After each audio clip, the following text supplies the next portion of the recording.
Hello, Oh, yeah. hello, ladies and gentlemen. Welcome to another week of Jordan And Jules. and Just Just Reddit. We're here in a new subreddit, a new territory for Jules. One that I didn't even know existed.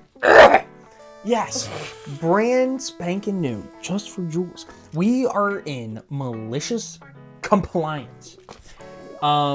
People conforming to the letter, but not to the spirit of the request. That is the description of it. Created January 4th, 2016. 4.1 million members, 308 online, top 1% ranked in size. It's bigger than Emma asshole. That's crazy. Yes. So, we have a few malicious compliance stories lined up, and I think to kick things off, I'll go ahead and yabba-dabble-do. Yap-a-dabble-do. You got it right the first time. Sure, I'll take that survey again and again. One of my banks merged and then closed the branch that was in my town. The closest branch was a 30-minute drive, so I did all my banking online. At some point, I had to do something and online wasn't working out. So I drove to the closest branch, which was 30 minutes away. I stood in line, got to the counter, and was told, "You could have done this online." I got pissed about this comment, probably more than I should have, but okay, let's play. Me. You know I've tried about 15 minutes and kept getting an error, so I waited until this morning, tried again, got the same error, and decided to drive half an hour for help. I guess the person it's initial S or CSR, so I'm going to assume it's like the person working at the bank. You could have called the toll-free number for assistance. Oh, or I could have come here for help. Yes, but calling might have solved the issue. Okay, let's do this instead. Let's close the accounts and that'll solve the issue. At this point, the manager steps in and tries to soothe things over. Nope. You know there's no reason for me to have to spend an hour of my time driving to and from the bank. I could move this money from AA, BB, CC, or DD, which are all 6 minutes from my house. Manager closes out the accounts, gives me a check, and out I go. Drive back to my town and throw the money in another bank. Then I get an email asking me to take a survey, so I did, and I noted all of the above. The next day, I signed into my account online, and it generated another survey request. I clicked in and took the survey again, and copied and pasted the replies to a Google Doc. That way, when I checked my account online every single day and a new survey request was made every single day, I could take it in a minute. So far, I've done it daily for over a month. Why keep asking for my opinion, so who am I not to oblige? Over. That's a lot of skill right there. I give that guy props for being able to keep that up for a month. Yeah. As he should, though. I know. I wonder what the error was. Like, I wonder what he was trying to do. And then, like, what was so large of an error that the bank couldn't help him. The top comment from this was, I always loved calling my internet provider to complain when my services was out, only to have the recording point out that I could get a faster response. If I did it online, even after I pressed the internet down button, effing morons, if I could have done it online, then my internet wouldn't have been down and I wouldn't have problem to call about. Some customer service is just so bad.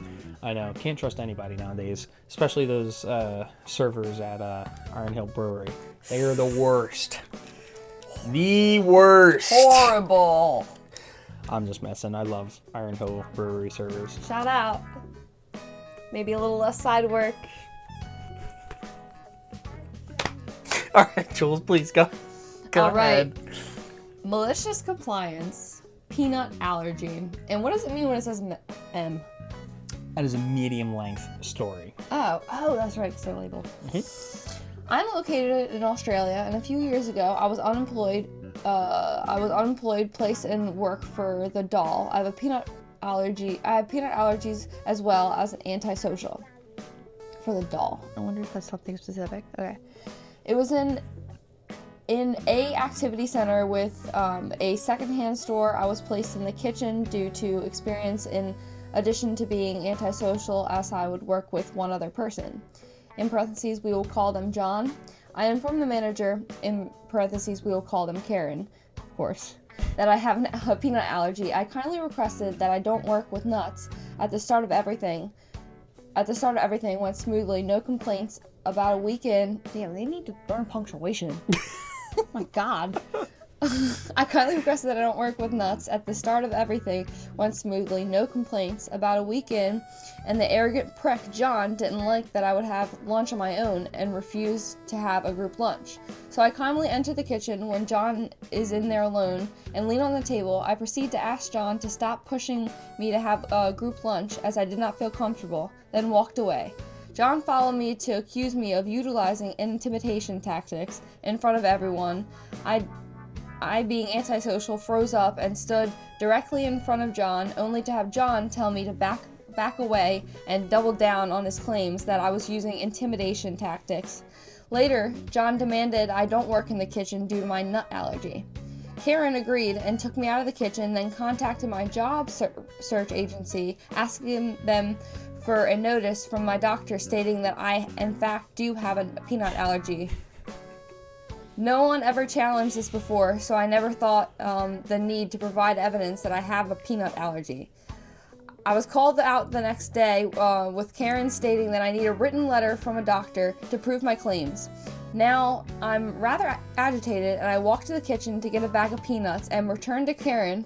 By this point, my face was red, I was shaking and sweating a lot, and I yell, "Do you fucking want me to prove that I have a fucking peanut allergy? Do you want me to eat the fucking peanuts in front of you so you can see my reaction?" Karen said I was making a big fuss out of nothing. I had a single peanut and vomited everywhere. Soon it was a scramble to make sure I don't die. I'm not sure what happened to them, but I was immediately transferred to a more suitable location. I will end on a positive note. COVID hit me soon after, and increased my financial support was introduced, and I paid for my driver's license and forklift ticket for the past few years. I primarily work alone as a forklifter.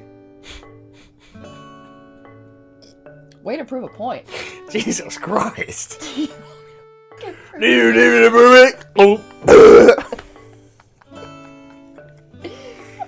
Now that is standing on business. Yeah, that's standing on. We thought the other guy was standing on business.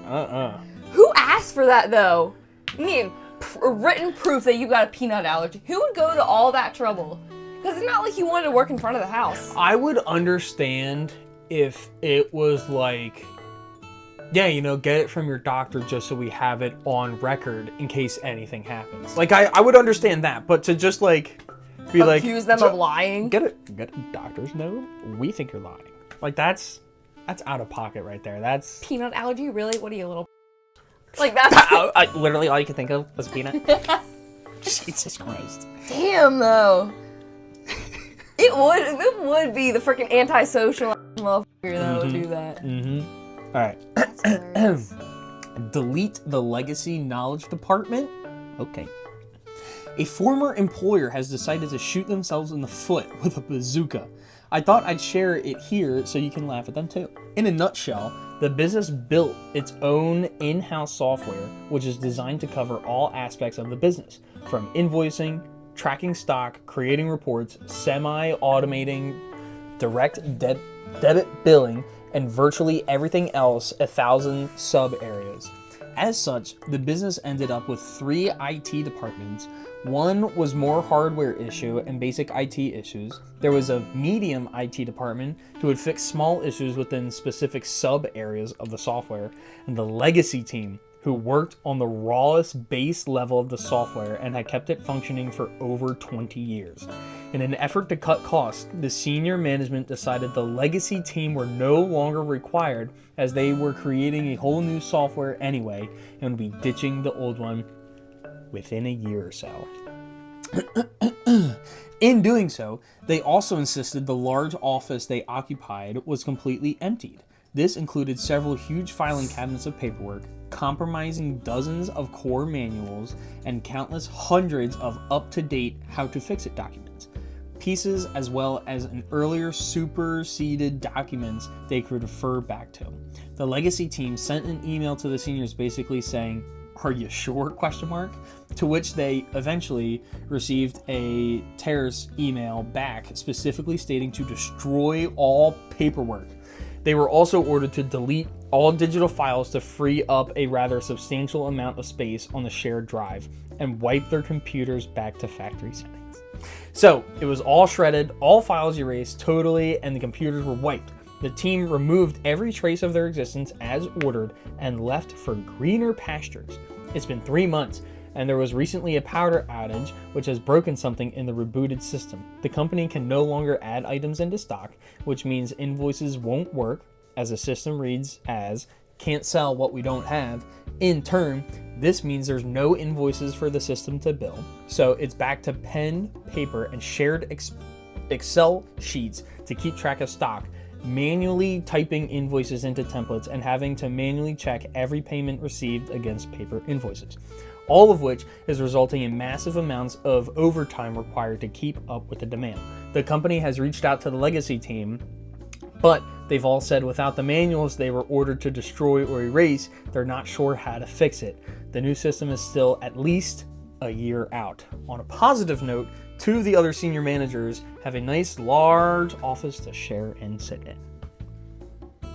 Wait, hold on. Explain to me what's happening. I'm kind of confused. So when this company was built, there was this team of like 3 guys who built the whole system that basically is in charge of keeping what's in stock.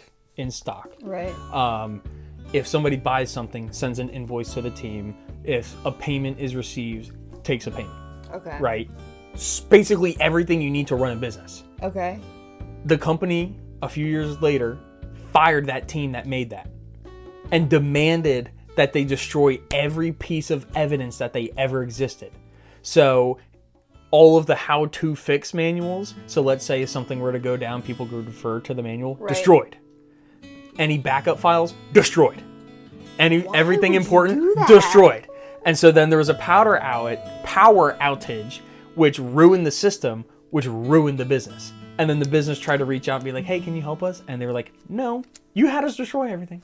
That's why it's important to get everything in writing. That's why they got the email. That's why they sent that email that said, "Are you sure?" And they responded, "Yes." So for all you people out there looking to do something malicious, get it in writing. Have them write it down and send it to you.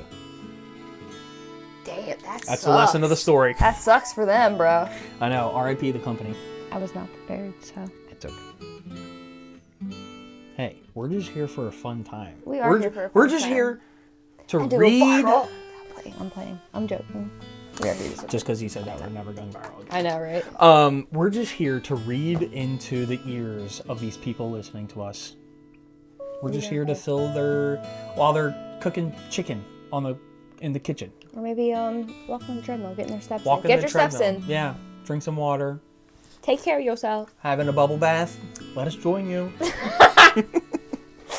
Put us all in the background. The water's warm. Yeah, I got my bubbles. Ooh, it's going. Okay. Malicious compliance. Get rid of my vacation. Have fun replacing me. I originally posted this as a comment on another thread, but realized it needed its own limelight. I worked at a company that gave out exorbitant amounts of vacation. Anyone who worked there for 25 plus years received 8 weeks of vacation and 2 weeks of personal time. Oh, wow. Damn, that is a lot. This was a family-owned company, but rather large. We ran 3 shifts totaling 250 people. Enter Jimmy. Jimmy was a grizzled old man. He started at the company when he was just 20 years old. Now he's 63 and gave absolutely zero shit. Jimmy also knew how to make a specific part of our product, him and one other higher up in the office. One day, the plant owner comes out and announces that he's selling to a corporation. He's older and ready to retire. He promises that there will be very little change and wishes us all well. The new company comes in and immediately goes after many of the great benefits we had. The first thing they do is cut out everyone's max vacation down to 4 weeks and have completely gone away with the personal time. Anyone who maxed out had until December 31st of that year to use it up, and they wouldn't pay it out. They then went to the office and cleaned the house, firing anyone who's close to retirement, including Jimmy's backup. Damn, that's just shit. But they also do away with one very important rule. You no longer have to get vacation approved, you can just call in and take it. Jimmy is pissed, and they know it. They realize he's the only one in the building that can do his job now, so they hire a new kid for him to train, most likely to permanently replace Jimmy. So Jimmy does what anyone would do. He calls in the first training day for the new hire and lets us know he's going to use all of his PTO at once and promptly takes 10 weeks off. He had a back stock of parts he had made us, so it wasn't too unnerving. But for 10 weeks, Jimmy went and applied to other jobs, found one, and started. Fast forward 10 weeks, it's the day Jimmy is supposed to return. He doesn't. For 2 days, they tried calling him and even go to his house. He's nowhere to be found. Finally, on day 3, he calls and resigns, and they lose their The part he had made are specialized and patented by the original founder. You can't just hire someone off the street to make that. What eventually happened was they had to contract the original owner to come in and teach new hires how to make them. And when he found out what all they had done, it pissed him off. The last I heard, he charged them a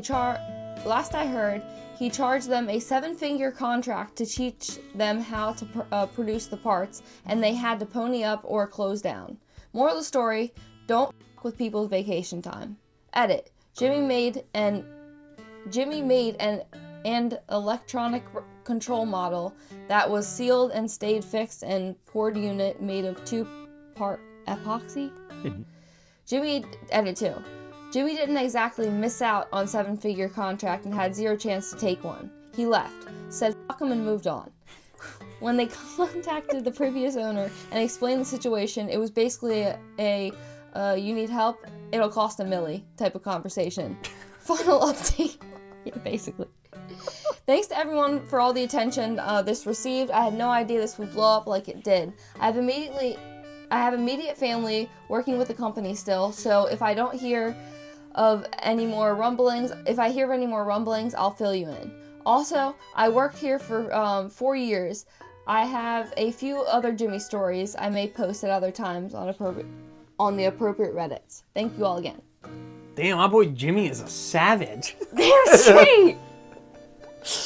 Took all that 10 weeks. Oh man, gotta Jimmy. use it before December. Ooh, well. I'm going. Bye guys. I feel bad for that new hire a little bit though. I know. The fact that he joined and then the person who was supposed to train was just gone. That does suck, like when a new corporation or whatever takes over an old company. Ruins everything. Yeah, and Literally just changes up everything. It is awful. That happens way too often. I know. But good on Jimmy. Good on Jimmy. Go Jimmy. Hope you're doing well, dude. Our podcast. You demanded my entire team to be at the office for the 4th of July. Fine, enjoy paying for the office party.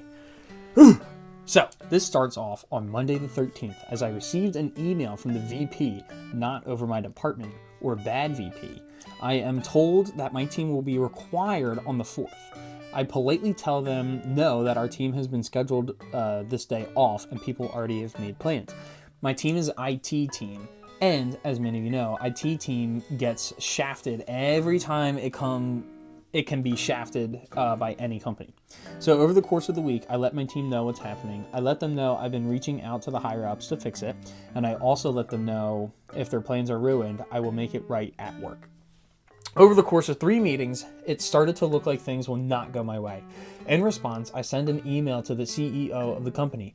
All of my higher ups know I was going to do this and said I should do this as he is very family oriented and that he would not allow anyone to work on a national holiday. Well, he is on vacation in the Bahamas until the 6th, but his assistant informed me he would look at this after he gets back. Repeatedly slams head into desk. So I tell everyone that it will be work from home and that we will be setting my cell phone as a priority in the call routing, meaning I would get most of the calls. To be honest, I was expecting almost 0 calls, especially since I was asked to send out the notification that IT support would cover the 4th of July. I never sent that email out. A day later, I was given another outrage. I was told in an email that my employees would be required to be at the office and no one was allowed to work from home.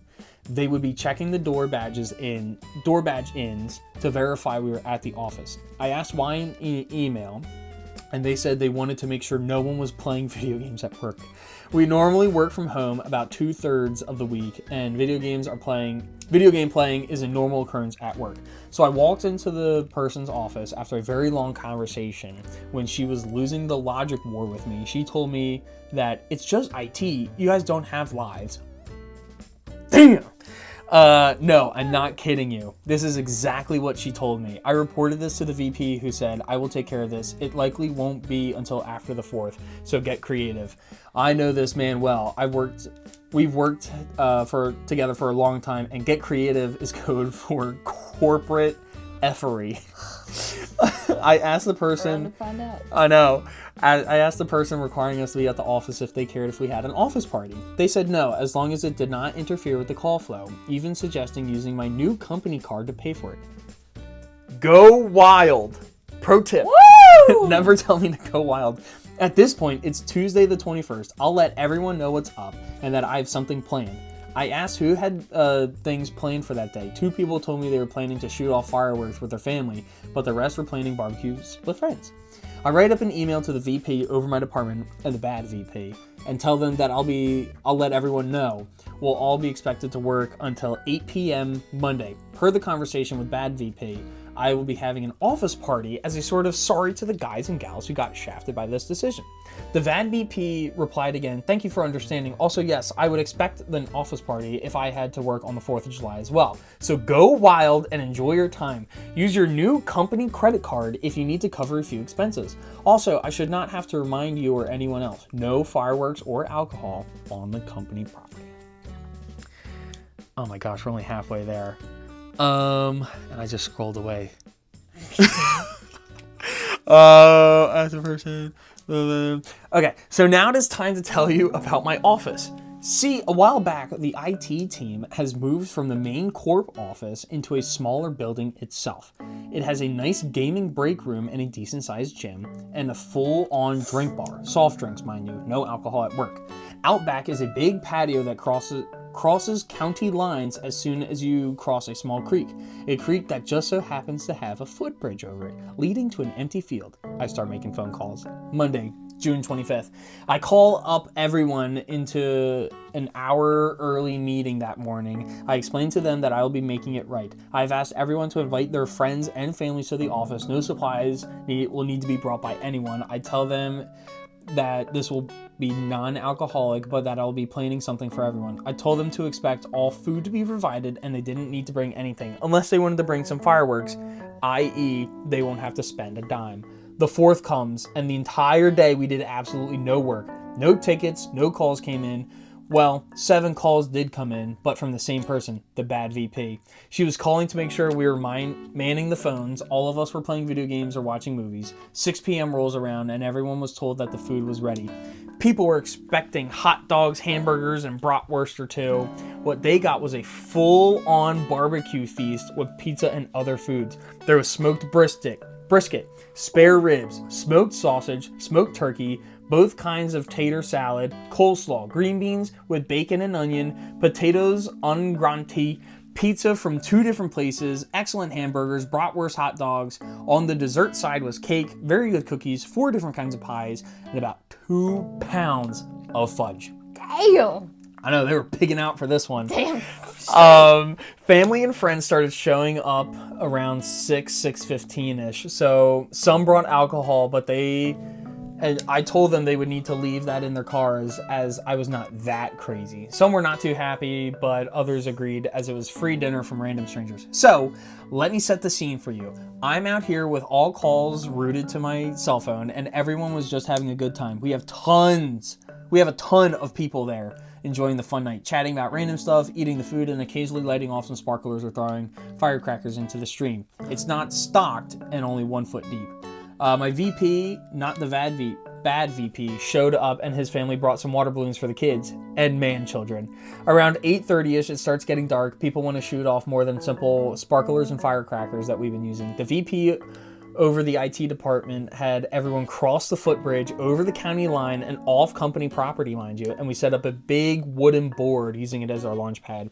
We fired off what we had for an hour or two and sort of hanging out for a little while. At around this time, people were tired and ready to head home. I told people to take home leftovers within reason. We all clocked out at 8 and no one left until about 10:30. The bad VP did not call once more while we were back at the party. It was around 7:50 she had called asking for a status update. My exact words, "Well, you were the only one to call us today. The rest of us are on the back patio enjoying 4th of July shindig." She simply acted like my boss and said, "As long as no alcohol or fireworks are on company property, I do not care." We ate roughly half of the food catered. The rest of it was taken home. A small group volunteered to stay behind to clean up, including my VP. We had funny conversations about how this make waves with the bosses, but he said he had my back and how much this cost. I'll give him a sideways look, which made him laugh. Tuesday morning, I submitted the expense report to my VP. The email would have then inevitably make its way over to the bad VP and up the chain to my CIO of the company. It would be a bad idea to give you an exact cost of the party, mind you, but I can tell you because of the 4th of July, new rules were put into place where expenses of over $4K must be approved by direct supervisor, VP over the department, and full expense report must be sent to financial department for review after the fact. So is he saying that it was over $4K? It was over $4,000. How? Hint, the party cost over $6,000. The barbecue was the most expensive part. I did not order from a low or mid-tier place. The place I ordered from was consistently been on top of the DFW listing for the last 30 years. I ate at that place so much I made friends with the owner. The best barbecue I've ever had. The pies and cakes were custom made by a bakery and the cookies were made by a boutique cookie place. I had 12 packs of Coke, Coke Zero, Dr. Pepper Zero, Pepsi Zero. I brought 5 pepperoni, 5 sausage, 5 cheese, 2 Hawaiian, 3 cheeseburger pizzas from one place, and nearly the same number of pizzas from another place. Excluding the cheeseburger ones, I subbed those out differently, specialty pizza from the other place. The burgers were excellent burgers place that did catering. I know that owner well. He brought his kids for the night after he heard what had been happening. He was also the one who brought dogs and recently added those to his menu. What is this, last meal?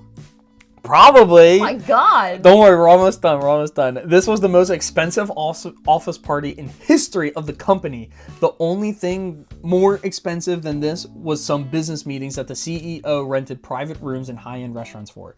As the CEO, he was outraged, not only by the cost of the party, mind you, he knew that the party would not have been necessary if people were allowed to go home. He was outraged that IT was the only group required to work that day. When I submitted the logs showing we received no real phone calls, no service requests, and that we basically watched movies / played video games during our shift, he had heard enough. He apparently sent out a scathing email about work-life balance and the importance of our holidays to every upper management. It was kind of funny as people wanted me to get in trouble for what I did, but the reality is other departments have done similar things in the past, just not to the scale that IT did it. The bad VP was abolished quite effectively and sent me an apology email. I forwarded it to the team with a strong hint not to reply.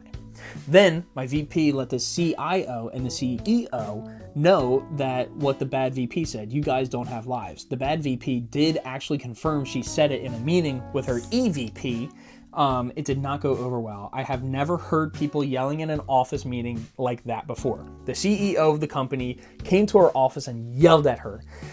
Not sure if she was fired, but she is not at work today. In Active Directory, she did not have the down arrow of death, so not 100% what happened to her. I know she lost whatever clout she had at this company with her attitude. If anything more happens, I will update, but so far it looks like the fallout from this is I caused a new rule to be put in place about how much you're allowed to spend at one time. The bad VP may or may not let go / forced to resign. I know she got yelled at. Strangely, there is now no longer any pushback for my bid to get everyone back to working from home.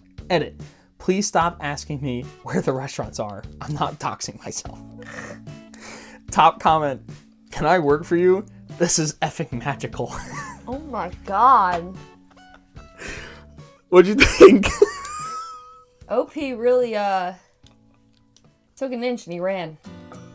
He didn't take an inch. He took a mile. Yeah. Oh my gosh. Whew. It was a mouthful. I know, I felt like I just ran a marathon with my What I mouth. can't get over is how much food how big was this party? Well, you gotta assume, like, an average department, maybe like 20, 30 people. And they brought their family. And then everybody brought families and friends and all that other stuff, so. Damn, bro, I want to go to this party. Mm-hmm. Holy crap, bro. $6,000. OP, you really did it. You did it. That was kind of epic, though. Oh, God. Did he lose? He didn't lose his job, right? No. Huh? No, he was fine. Good job, OP. Security made us show the last 5 photos on our phone. Oh, boy. My coworker and absolute hero maliciously complied at a security on one of our subtractor jobs. The customer was a manufacturer for a high-end electronics compound.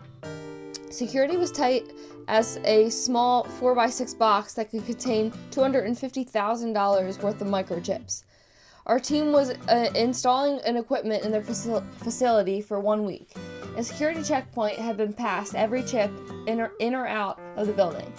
Mr. Security Guard, Chad maybe, decided my coworker Steve probably was more suspicious than the other 4 techs.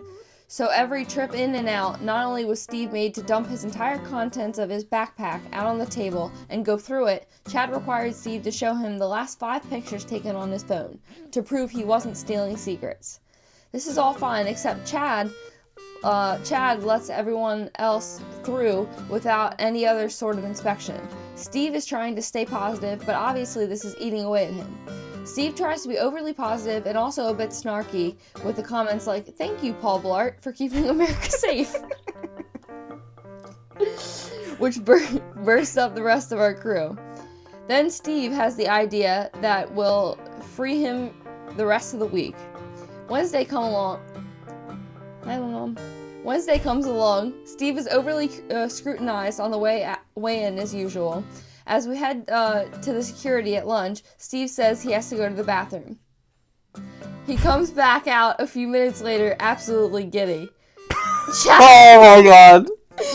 Chad Blart, mall cop, stops us on our way out and asks Steve to see his camera roll. Steve gladly hands the phone over.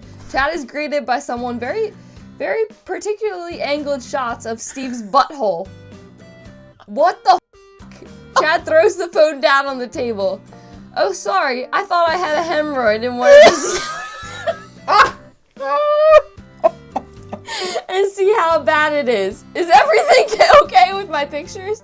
Is the facility safe?" Chad never checks Steve's materials again. Good on you, Steve. Steve? I thought I had a hemorrhoid. Oh my. Me out. Oh, shit. Oh my god. Alright, well. Yo, the top comment is, "A good security guard also checks the back door." Oh, alright. On that note, I want to thank everybody for joining us. Thanks, guys. For Malicious Compliance. Jules, any final words for the people? Steve, you are a hero. I bet he'll never check the phone again. That's not true. He will, but he'll think about that moment for sure. Alright, I want to thank each and every one of you for watching. Subscribe, comment, like, and we will see you in the next one. Bye, guys.